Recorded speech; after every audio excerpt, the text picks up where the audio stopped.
பரசுராமர் என்ன பண்ணார்னா துஷ்டர்களான மன்னர்களை 21 தலைமுறைக்கு அழித்தொழித்தார். அதுதான் பரசுராமர் செய்த மிகப்பெரிய செயல். அதாவது வேலியே பயிரை மேய்வது போல தர்மத்தையும் நாட்டையும் பொதுமக்களையும் காக்க வேண்டிய மன்னர்களே அந்த அறநெறி தவறி வாழ்ந்தார்கள். கார்த்த வீரியார்ஜுனன் என்பவன், அவனுடைய மகன்கள், இவர்கள்லாம் மன்னர் குலத்தில் பிறந்தவர்கள். ஆனா பரசுராமருடைய தந்தையான ஜமதக்னியிடம் அபச்சாரப்பட்டார்கள். அந்த ஜமதக்னியையே கொன்றார்கள். இப்படியெல்லாம் மன்னர்கள் இருக்கும்போது அவர்களை அழிக்க வேண்டும் என்று முடிவெடுக்கிறார் பரசுராமர். அதனால என்ன பண்ணாராம், கோ கோ என்றால் ராஜான்னு அர்த்தம். கோகுல அப்படின்னா மன்னர்களுடைய வம்சம்னு அர்த்தம். இது கோகுலம் இல்ல. கோகுலம்னா கோனா பசு, கோகுலம்னா பசுமாடுகள் கூடி இருக்கக்கூடிய கண்ணபிரான் எழுந்தருளி இருந்த ஆயர்பாடி, அது கோகுலம். இது கோக்குலம். கோ என்றால் மன்னர்கள், கோக்குலம் அங்கு இக்கு உண்டு.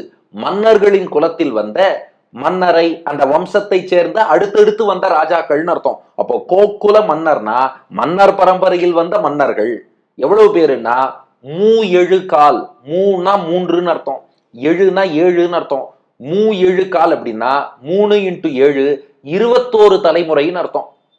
கோக்குல மன்னரை மூ எழு கால் 21 தலைமுறைக்கு ராஜவம்சத்தில் வந்த மன்னர்களை எல்லாம் ஒரு கூர்மழுவால், ஒருனா ஒப்பற்ற, கூர்மையான, மழுவால், மழுனா கோடாரின்னு அர்த்தம். அந்த ஆக்ஸ், பரசு என்று கையில் ஏந்தி இருப்பார் அல்லவா, அவருக்கு உண்மையில் ராமன் என்றுதான் திருநாமம். ஆனா அந்த பரசு என்ற கோடாரி ஏந்தியதாலே பரசுராமர் என்று பெயர் பெற்றார். அப்போ மூவழுகால் 21 தலைமுறை மன்னர்களை ஒரு கூர்மழுவால், அந்த கூர்மையான பரசுவாலே போக்கிய தேவனை, போக்கிய என்றால் மொத்தமாக அழித்தொழித்த தேவன் என்பது இங்கே பரசுராமர் அவரை குறிக்கிறது. அப்போ கோக்குல மன்னரை மூவழுகால் ஒரு கூர்மழுவால் போக்கிய தேவனை, மொத்தமாக 21 தலைமுறை மன்னர்களை கையிலே கோடாரியை ஏந்தி கொண்டு போக்கிய அழித்தொழித்த தேவன். தேவன் அப்படின்னா சம்ஸ்கிருதத்துல நிறைய அர்த்தங்கள் இருக்கு. அதுல ஒரு அர்த்தம் திவ்னா விளையாட்டுன்னு அர்த்தம், தேவன்னா விளையாடுபவன் அர்த்தம்.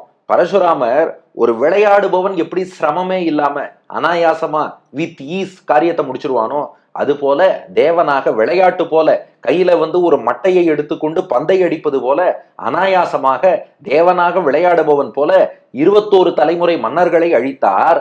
அந்த பரசுராமனை போற்றும் புனிதன், போற்றக்கூடிய வணங்கக்கூடிய புனிதர், தூய்மையானவர் ராமானுஜர் என்று குறிப்பிடுகிறார். அர்த்தம் சரியா எடுத்தா, கோக்குல மன்னரை மூவழுகால் ஒரு கூர்மழுவால் போக்கிய தேவனை போற்றும் புனிதன், மன்னர் வம்சத்தில் வந்த மன்னர்களாகிய 21 தலைமுறை ராஜாக்களை தன்னுடைய கூர்மையான பரசு என்ற ஆயுதத்தாலே போக்கி அழித்தொழித்த தேவன், விளையாட்டு போல் காரியம் செய்த பரசுராமரை போற்றக்கூடிய புனிதமானவர் ராமானுஜர்.